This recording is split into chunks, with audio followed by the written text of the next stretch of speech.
Ahojte, dnes je štvrtok a ideme si spolu skomplikovať deň. Asi hodinu dozadu mi volal táto, že sa nám v Prešove pokazilo auto.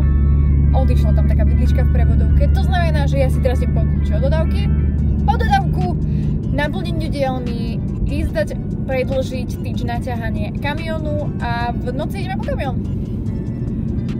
Takže máte sa na čo tešiť a ja vám to zdokumentujem, tak vidíme sa v dodávke. My už sedíme v dodávke, tam je tatík. Tati, čau. Tu už pod nohami mám železnú tyčku a ideme dať predĺžiť tyč na ťahanie. Tak ja vám to potom natočím, ak sa to bude dať, ako sa taká tyč predĺžuje. A myslím, že to uvidíme asi v noci z cesty, lebo toto bude len veľa chystania a veľa explicitných výrazov v podaní môjho tatka, ktoré na internet aj tak nemôžu ísť. Takže vidíme sa večer. Akože aj výsťou. Áno, akože aj výsťou.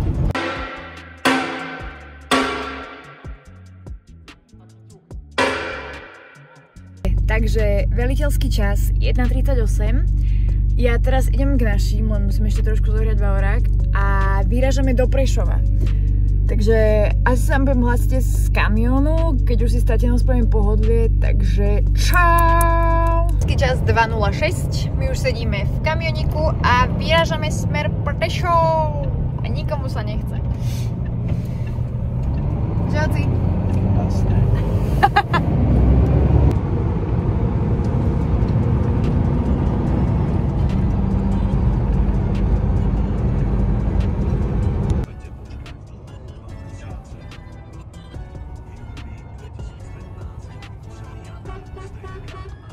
My už sme v Prešovníku a nebudem sa hrať na hrdinu, že by som to dala celé.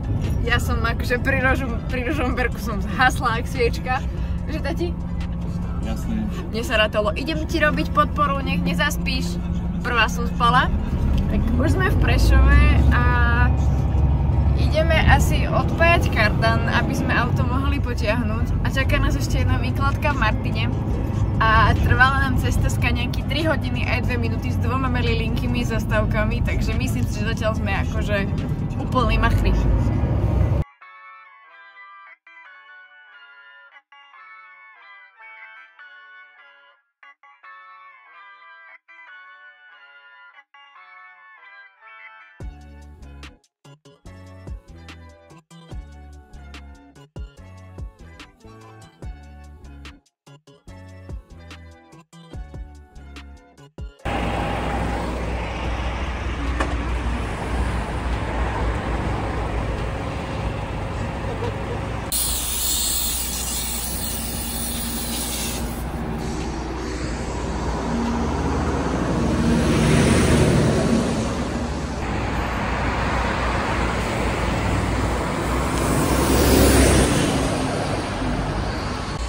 Ako sa vám ležka?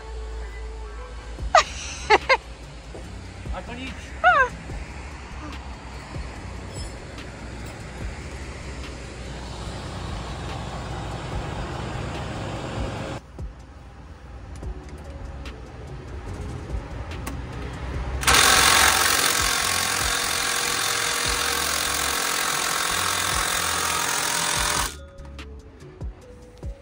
Ide, nejde.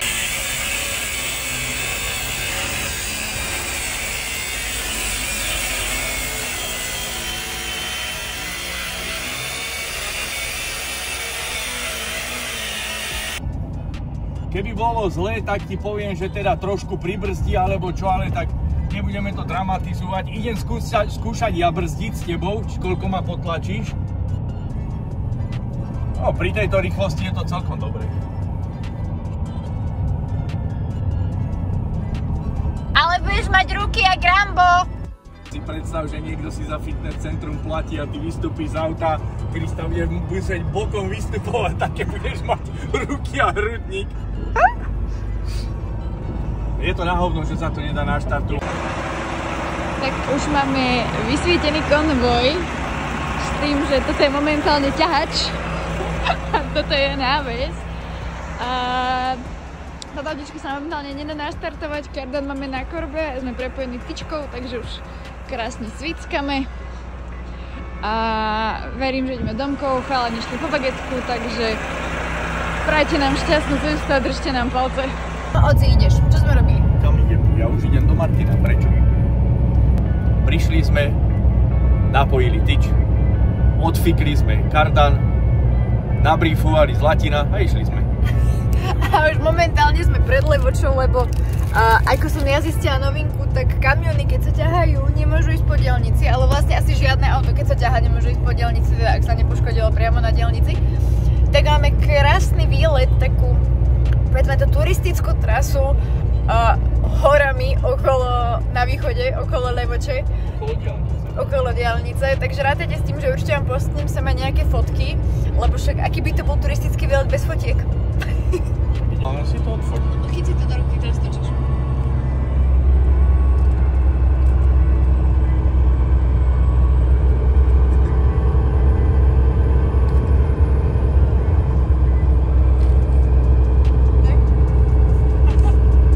Vlastovka? No. Máme tu drifterskú zákrutu.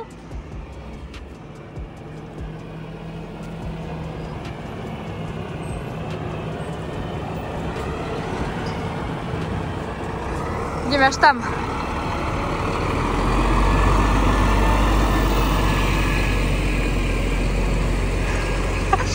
Zlaťak nám kýva.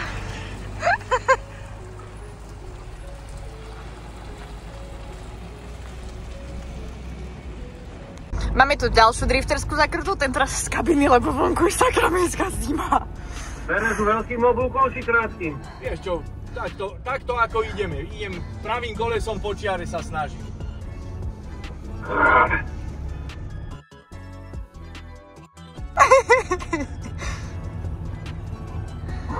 Toto bude pípania.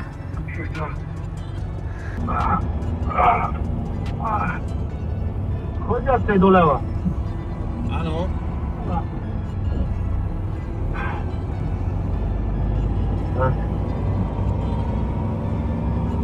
Lebo by sme zalomili to.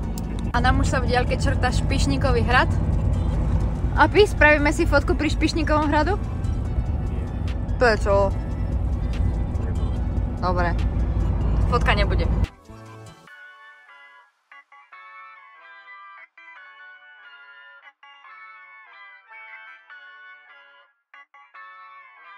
Sme v Poprade. Už sme stihli aj zlomiť tyč. Tu máte zábery. A už my máme opravenú. Našli sme perfektných zváračov. Kovošimi. Kovovýroba v Spišskom Bystrom.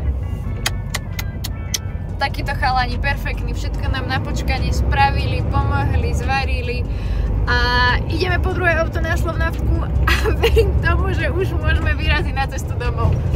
Takže ja vám potom dám sem záberik spojazneného, zapojeného auta. Tak zatím tam máme Tatry. A ako vidíme Tatry, tak tu máme jeden aut, opravená tyč, druhý aut. Ideme si kúknúť tú tyč. Tak chalani to opravili takto a takto. A verím, že to bude držať. My už sme momentálne v Martine, ja som si pridrimkla. Všetko sme prešli v pohode, bez komplikácií, aj Ružomberok bez komplikácií, zlišli sme krásne dole. Teraz čakáme, aby nás vyložili, pretože stále zadné auto je naložené, lebo ide z furmanky. Tak verím, že nás vyložia čím skôr, aby som ešte mohla aj zotočiť Žilinu dneska. A začína byť hladné, aby sme sa mohli potom napapať. Keďže mne je chladno, budete mať vykladanie takto cez okno, lebo naozaj tu extrémne fúka. Tak aby ste mali predstavu, čo sme niesli, že aké kusy železa.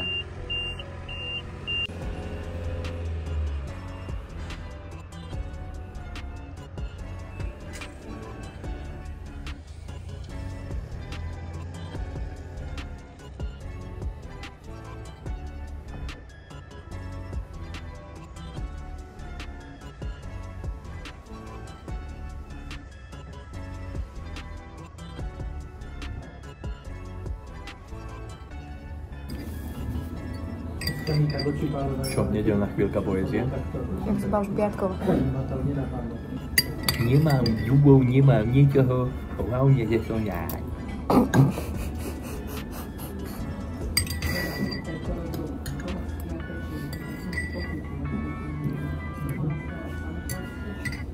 My sme napapuškaní a vyložení. A môžeme ísť konečne domov. A mňa ešte čaká cesta do Žiliny. No a takto to vyzerá, keď ťa naháňajú s výkladkou, že to musí strašne súrne rýchlo do výroby. Už 2,5 hodiny je to takto hodené.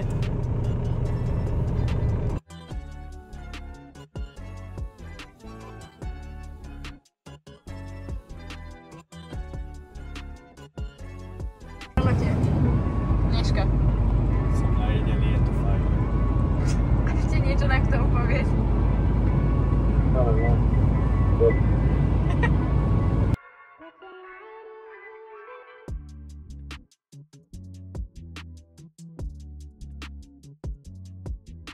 Už sme prišli z výletu.